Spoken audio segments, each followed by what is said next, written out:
Student हम अभी आपको बताएं अब वर्तक कोण। अब वर्तक कोण यानी trigonometric function exercise 6.4 11th maths. इसमें कुछ बातें हैं कि भाई निकालना है। निम्नलिखित का मान निकाले। देखिए क्वेश्चन, निम्नलिखित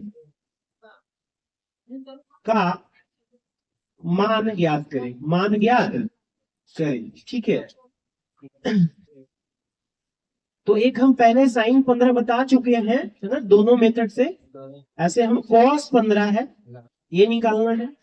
दूसरा है tan 15, ये निकालना है। तीसरा आपका है cot 15, ये निकालना है, ठीक है। तो ध्यान देंगे आप लोग, साइन 15 और cos 15 एकदम सिंपल मेथड से आप आराम से निकाल सकते हैं। जैसे cos 15 है बाबू, तो क्या करेंगे हम यहाँ पहला क्वेश्चन सॉल्यूशन कर रहे हैं।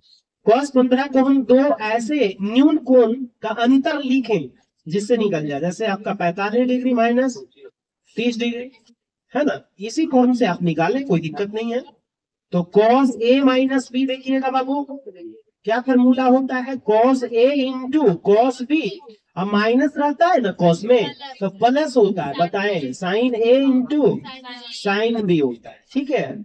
और यहाँ अगर प्लस देते हैं तो यहाँ आपका माइनस होता है फॉर्मूला, ठीक है। तो यहाँ पे देखिए a की जगह पे क्या हो गया 45 और b की जगह पे 30 हो गया। तो cos 45 degree into cos 30 degree, please बात ना करें। और फिर आपका ये माइनस है तो प्लस देंगे, sine 45 degree into sine 30 degree, पीछे बात नहीं करें बाबू। cos 45 का मान 1/√2 और cos 30 का मान √3/2। फिर प्लस में साइन 45 का मान बताइए 1/√2 और साइन 30 का मान 1/2। तो देखिए ऊपर ये गुना करेंगे, √3 गुने 1 √3 बटा में 2√2, है ना। प्लस में यहाँ 1 गुने 1 1/2√2।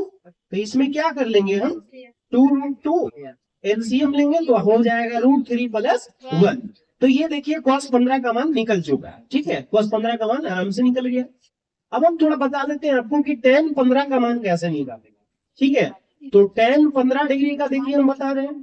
तो tan ऐसे लिख सकते हैं, tan 15 को, है ना, tan 15 को लिख सकते हैं 45 डिग्री माइनस 30 डिग्री, इसको भी लिख सकते हैं, दो डिफरेंस में अंतर में। तो tan 15 डिग्री माइनस 30 डिग्री। तो यहाँ पे फॉर्मूला आप कौन सा यूज करेंगे बताइए। tan a minus B, tan a minus B का फॉर्मूला होता है tan a minus tan b upon 1 plus tan a into tan b। जी बिल्कुल, यहाँ पे देख सकते हैं आप। देखिए यहाँ पे अगर प्लस है, अगर यहाँ प्लस रहेगा तो यहाँ भी प्लस देंगे और यहाँ माइनस हो जाएगा। ये दोनों फॉर्मूला आपको यहाँ पे लिख दिए। tan a माइनस बी की मदद से आराम से निकाल सकते हैं। देखिए tan a की जगह पे 45 डिग्री हो गया, माइनस है तो माइनस tan 30 डिग्री, है ना, 30 डिग्री बटा में कितना 1 प्लस tan a की जगह पे 45 डिग्री इंटू tan b की जगह पे 30 डिग्री। इसको लिख सकते हैं ना आप। tan 45 डिग्री को क्या लिखेंगे 1, और 1 मान होता है ना, और tan 30 का 1/√3 अपॉन यहाँ पे क्या कर लेंगे 1 प्लस tan 45 का मान 1, ये इंटू 1/√3। अब क्या कर लोगे बाबू, यहाँ एलसीएम √3 लोगे, है ना, √3 एलसीएम लोगे तो हो जाएगा √3 माइनस 1 बटा में यहाँ भी अगर √3 एलसीएम आप लेते हैं, है ना, तो हो जाएगा √3 + 1 हो जाएगा। √3 से √3 कैंसिल हो जाएगा। तो क्या आएगा बताइए आप, यहाँ पे देखिए क्या आएगा √3 माइनस 1 बटा √3 + 1, ये बचा। तो इसमें क्या करेंगे, जब भी ऐसा आएगा रूट वाला तो हर परिमेयकरण करेंगे बाबू।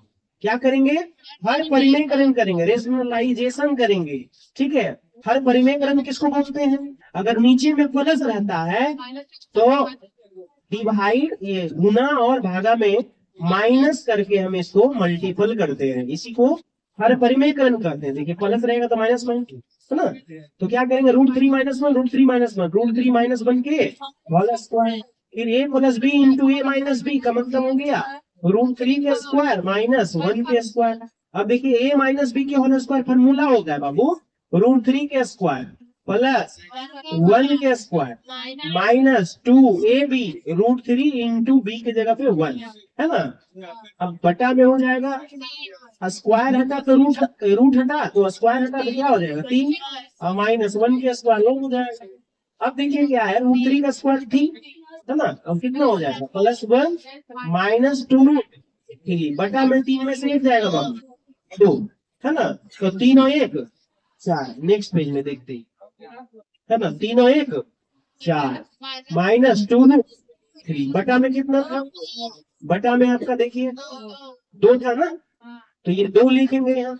अब क्या कर लेंगे हम, 2 अगर कॉमन लेते हैं तो बचता है 2 माइनस √3 2 माइनस बटा में कितना 2 2 से 2 कट गया तो आया कितना 2 माइनस। तो ये किसका मान आ रहा है बाबू, tan 15 का, tan 15 का मान आ रहा है। ठीक है, तो ये आपके लिए क्वेश्चन जो छूटा तीसरा नंबर वो आपको बनाना है। cot 15 डिग्री का मान निकालना है। तो जहां तक हम ये बताए हैं अभी है ना, ये जो बताए हैं तो हमें विश्वास है कि आपको समझ में आ गया होगा। धन्यवाद।